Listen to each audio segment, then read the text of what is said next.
Hello and welcome into episode 42 of the Stomp the Bus Show. I'm your host, Mark Harris, coming at you not live on Thursday, June 15th. I can't believe we're already halfway through the month of June. That boggles my mind, but here we are. Solo episode today because Colton is in Hawaii enjoying his honeymoon. Congratulations to Colton and his wonderful wife, Sarah.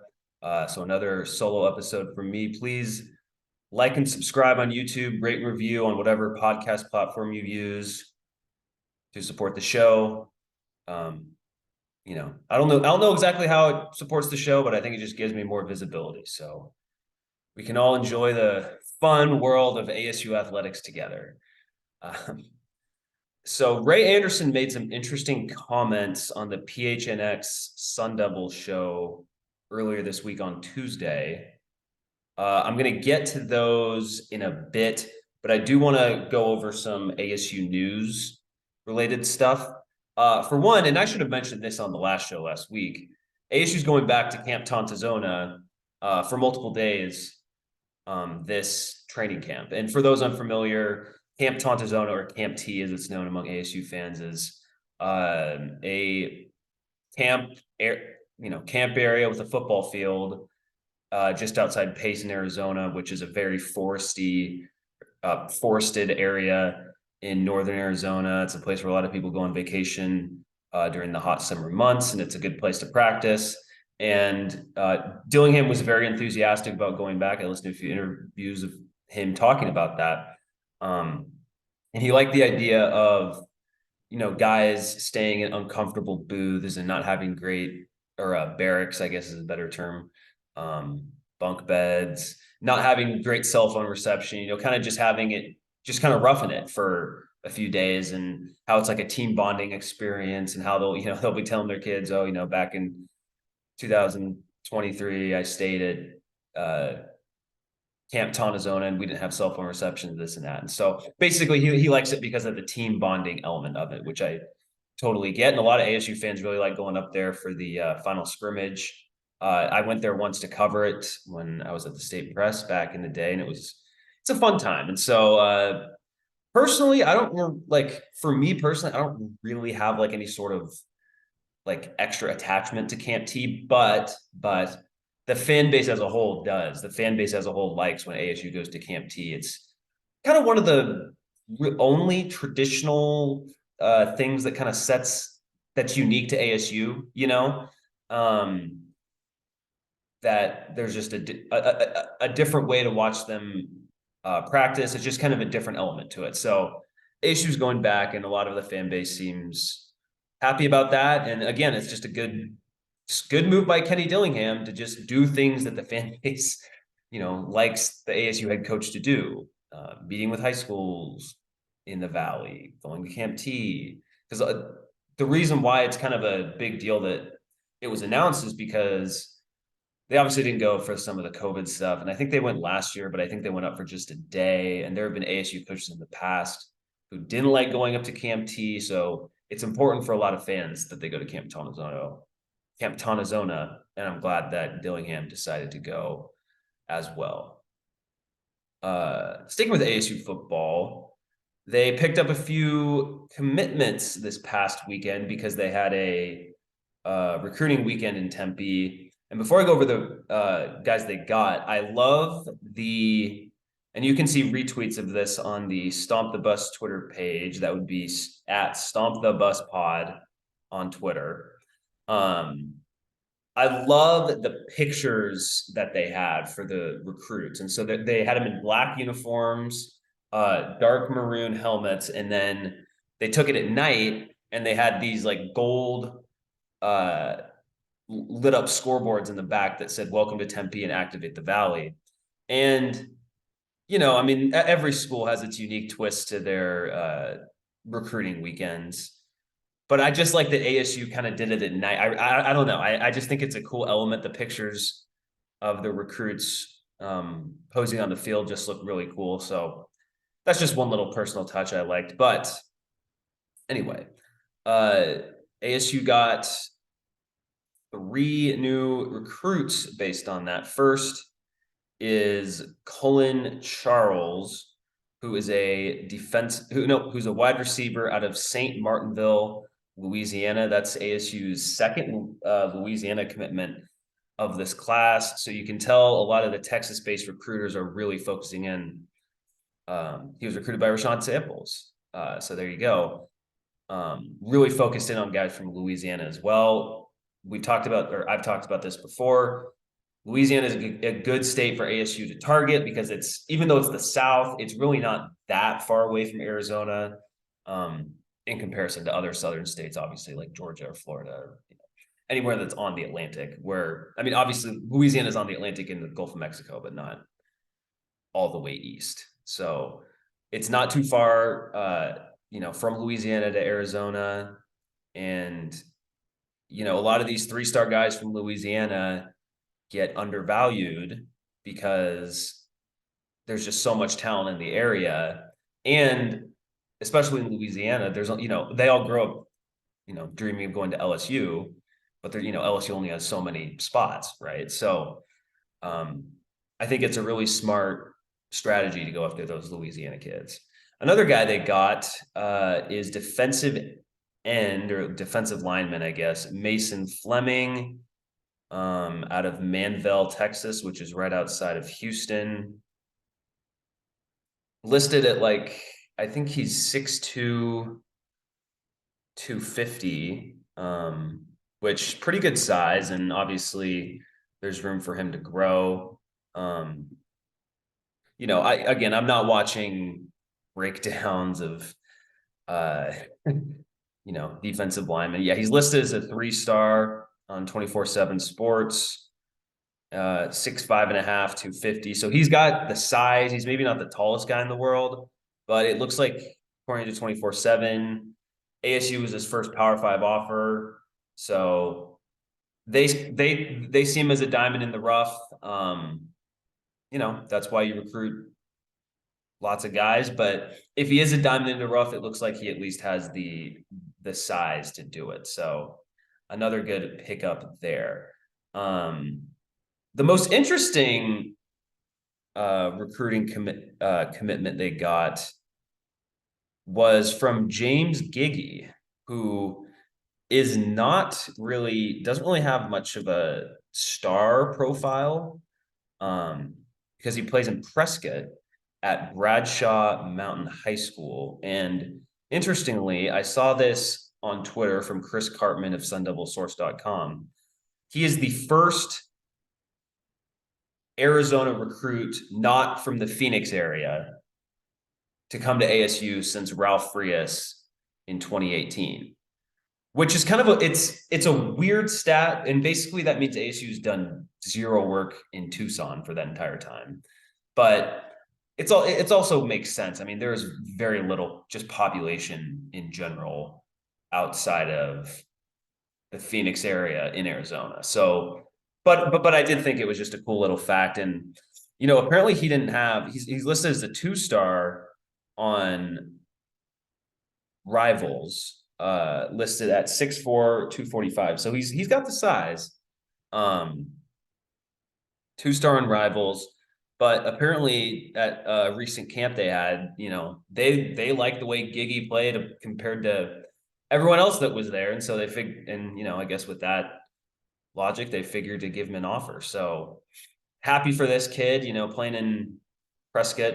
Areas like that kind of get overlooked sometimes, but this kid gets to stay in state. And I think it's good for ASU to not just focus on Phoenix, even though more than likely, a lot of the players not in Phoenix or Tucson, for that matter, maybe don't have Power 5 futures, but you have to check. And looks like they found what they think is a diamond in the rough, especially by getting him in so early. And this kid didn't have much of a recruiting profile, so ASU continues to do good work on the recruiting trail.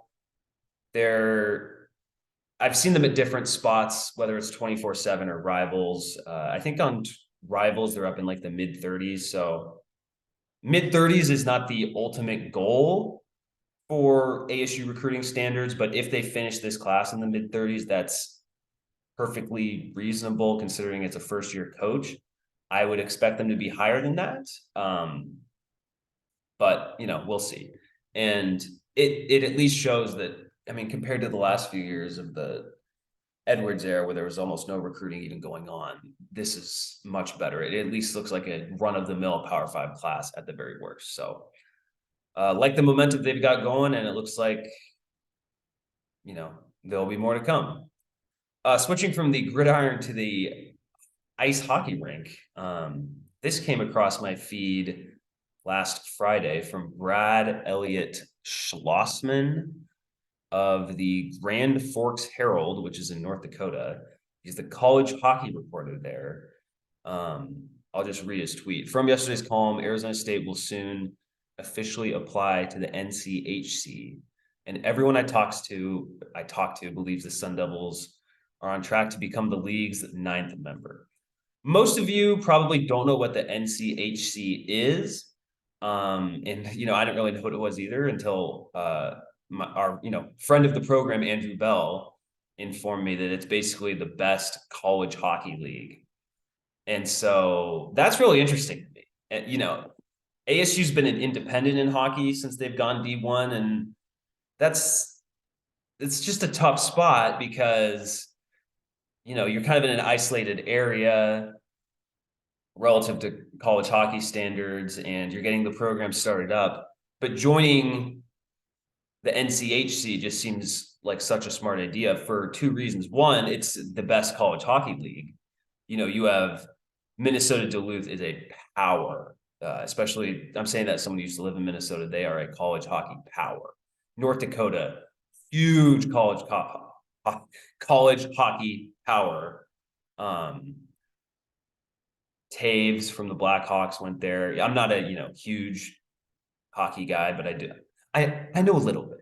I know enough to get by in casual conversation. St. Cloud State, Omaha, Miami of Ohio, Western Michigan, these are all good programs.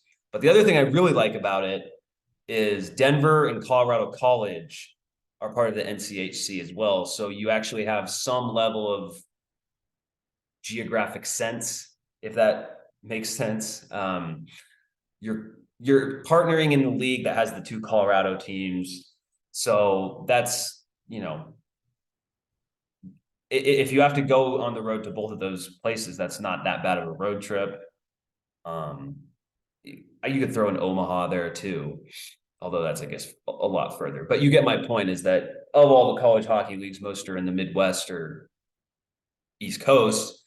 This is primarily Midwest, but two Colorado teams. And so it's a good one to join, and it's a great league, and that should bump up recruiting too. So I like that potential move since it's not official yet.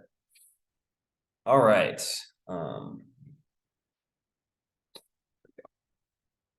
Itch my nose there. All right. Ray Anderson spoke on the PHNX Sun Devil show early this week on Tuesday. And if you're an ASU fan who is hoping ASU bolts to the Big 12, you're not going to like what he said. If you're a Big 12 fan hoping that ASU joins the conference, you're not going to like what he said, because he pretty much said, we're committed to the Pac-12 and we feel confident in the league and yada, yada. I mean, that was what he said about it. And so this, raises some questions, but it also confirms some things. And I saw a tweet from Doug Haller about this matter. And basically he said, ASU's just been extremely consistent on its messaging about conference realignment. And I agree.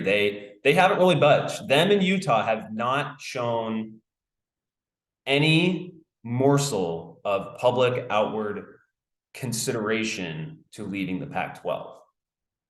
Does that mean that they won't leave if the Pac-12 gets some horrible TV deal?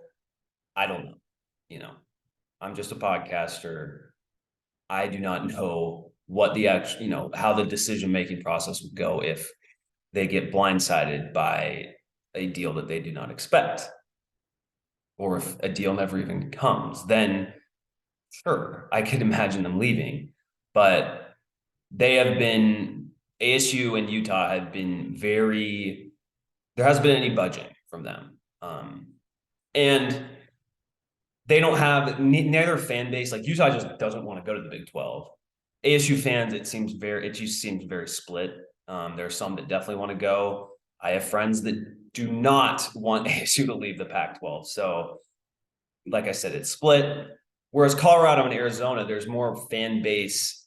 The fans are much more interested in going to the Big 12 than perhaps the administration might be. So with Colorado, they have the familiarity there, right? Makes sense. It makes perfect sense why some of their fans or a lot of their fans would want to go back to the Big 12. Arizona, great basket. It's all the basketball reasons. They want to be in the best basketball league. I can't blame them for that.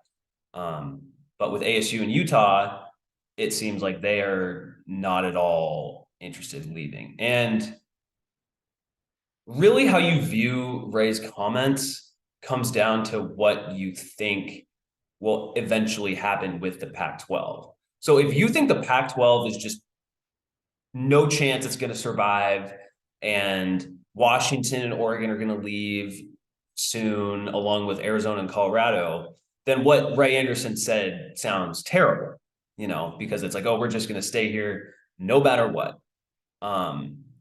But I just look at it. I'm trying to read between the lines on what's going on, right? And if you're ASU, why would you ever leave the Pac-12 that has an Oregon and Washington in it? Okay.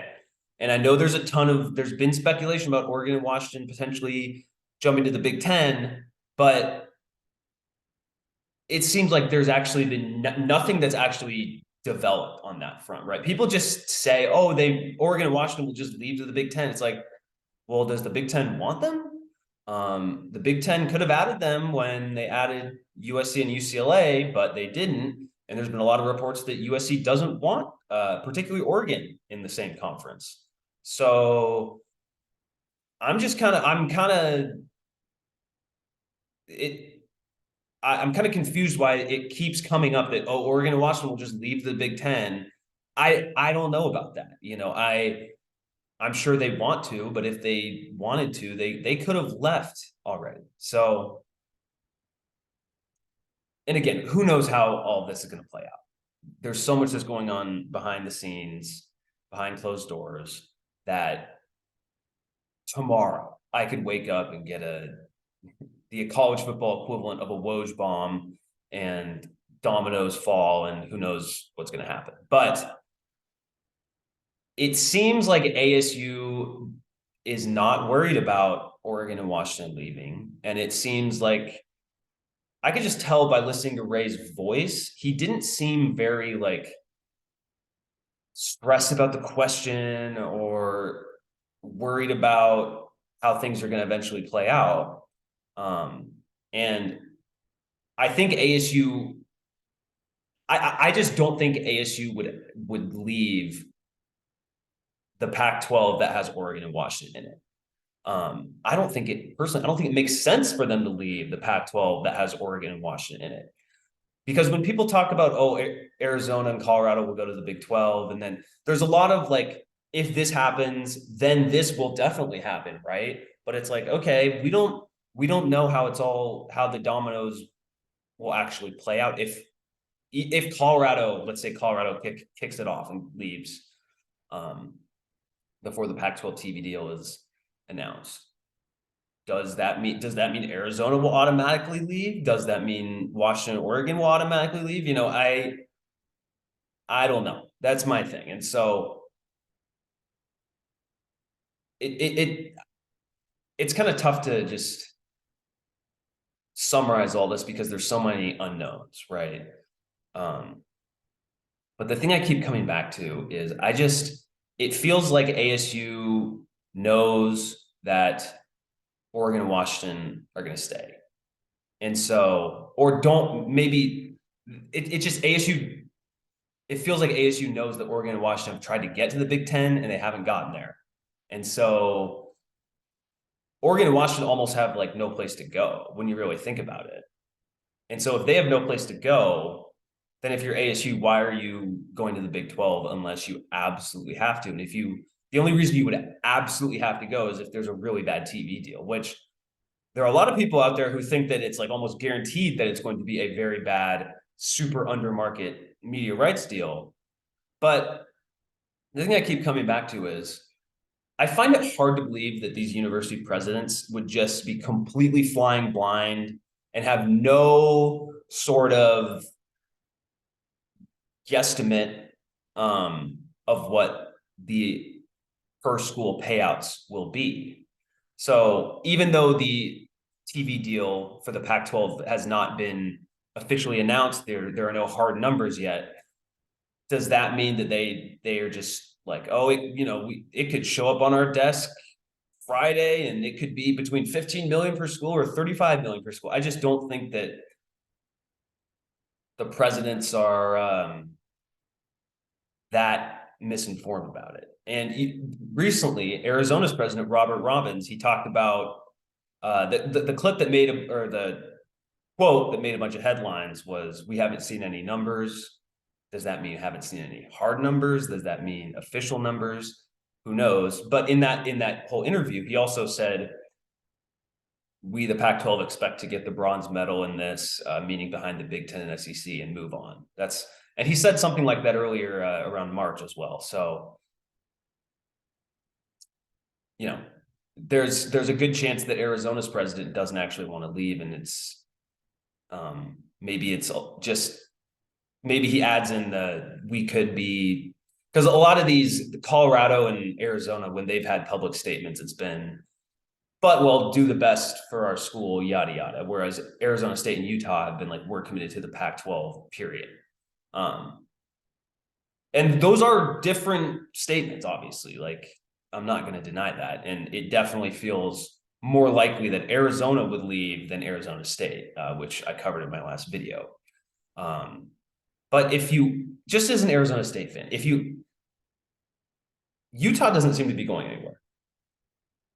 People think that Oregon and Washington will end up somewhere in the Big Ten, but it feels like if they had gotten a Big Ten offer, they would have already left.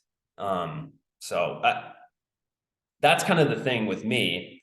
And I just don't think that, I feel like the schools have some kind of knowledge about it. And there's been some reporting on that too.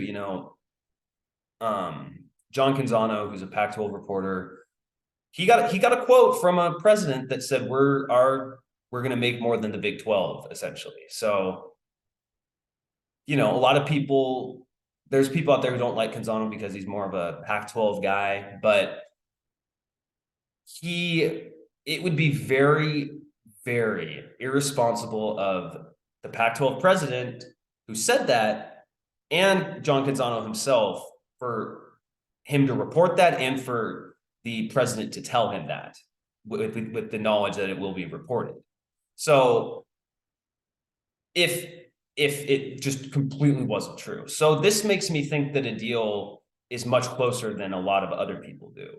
And another thing that's important is it's the last day of the month that San Diego State has to inform the Mountain West they're leaving before their exit fee is doubled. I forget what the official number is, but I think it's like 7 million to 14 million or something like that. And 7 million, that's, an athletic department can make that up a lot easier than 14. So that's a very important date in this, but it may not be a hard deadline, maybe kind of a soft deadline. So, and look, I get how speculation grows and has legitimacy when in March, a lot of the Pac-12 presidents say, oh, this deal's coming, and then it all gets pushed back, and now we're in June and we don't know. So I get where the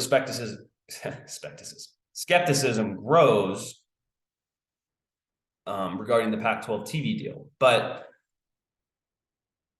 I don't know. As a fan, I am not like, there's some ASU fans who are worried about this, but I am not worried about everyone leaving and ASU being the leader of the new Mountain West or something. I think that is fear mongering, honestly, because ASU is just too valuable for the Big 12 not to want.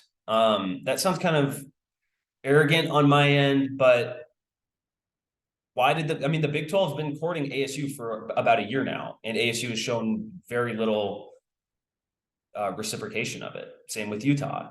And why would those? So I'm supposed to believe that the Big 12 just wouldn't want us now. They just wouldn't take us if the Pac-12 doesn't get a media deal and everyone scrambles. I just don't buy that. I just don't buy that the Big 12 is like gonna say no if ASU comes looking bad and comes back to the Big 12 with its tail between its legs and saying, hey, we misjudged the Pac-12. Can we get in? I really doubt the Big 12 is going to be like, nope, close the door. We don't want the Phoenix media market at all. We don't want that. We have that fully covered with Arizona. They don't. You can't. If you want the full Phoenix media market, you need to get ASU. So you can get a little bit of it with Arizona, but if you want the Phoenix media market, you need to get ASU. And so it sucks that we have to talk about media markets and all this, but that matters to the conferences. And so that's why I'm not worried about ASU, even if Crow and Ray Anderson, it's really Crow, by the way, misjudged this, which is Michael Crow misjudges a lot of things when it comes to sports. So I'm not, fully confident that or that the Pac-12 is going to get this awesome deal, but it does seem a little more likely based on recent reporting. If it doesn't happen, I just doubt that Brett Yormark and the Big 12 are going to be like, oh, we actually don't want you because you weren't quite as interested in us through this past year as Colorado and Arizona. It's like, okay, well, congrats on that, adding two of the worst football programs in the Pac-12 and not adding Utah and Arizona State. Utah wouldn't like this move either. They would be even more embarrassed about joining the Big 12. But if the I think they would if the Pac-12 completely implodes. So that's why I'm not worried about ASU getting relegated to the Mountain West or anything like that. And another reason for that is some of these other schools that the Big 12 is courting. I've talked about UConn. I don't think UConn's football team is good enough to warrant basically the addition of their basketball team to the conference. I know that basketball matters, but it doesn't matter the way football does. And UConn's football program has mostly been a joke. So the fact that they're kind of pivoting towards them and ASU and Utah are being mentioned less, that tells me that ASU and Utah have told them no and not that the Big 12 is turning them back. I just don't buy it. And then another very interesting thing that came out this past week, I would say, it kind of unfolded over a few days, was there was a report that Brett Yormark visited the Memphis campus, University of Memphis, to speak with school leaders, maybe some government officials and all that. And then ESPN's Pete Thamel said, hey, Brett Yormark had not visited Memphis, and that's it. But then you have Memphis columnist Jeff Calkins, who works for the local newspaper there. This is on June 9th. He tweets, regarding the current tizzy over the Big 12 visit to Memphis. It wasn't our story, but we're not going to refute the original stories because, well, Brett Yormark was here. And it's increasingly clear how badly people didn't want that to be out. So the Big 12 is basically embarrassed by the fact that they got caught with Memphis. Based on the reporting that we've seen, why would they be so adamantly saying, hey, we weren't at Memphis if they didn't want it to get out? So clearly they were there. And to me, this feels like a contingency plan if Colorado and Arizona don't come.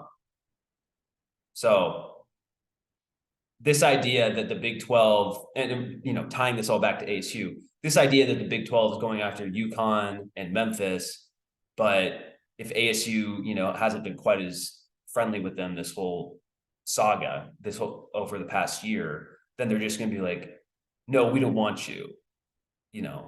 Like they're going to act like a spurned high schooler. I just don't buy that at all. ASU is a bigger football brand than both of those. Makes more sense regionally, especially compared to UConn, my word. And so that makes me think that the Big 12 is less confident in getting any of the four corner schools. So again, we'll see how this plays out. But if you're an ASU fan and who heard the Ray Anderson comments saying we're committed to the Pac-12 and you were scared that it's going to leave them behind in college athletics and we're going to be in the Mountain West, to me, I just don't have that fear.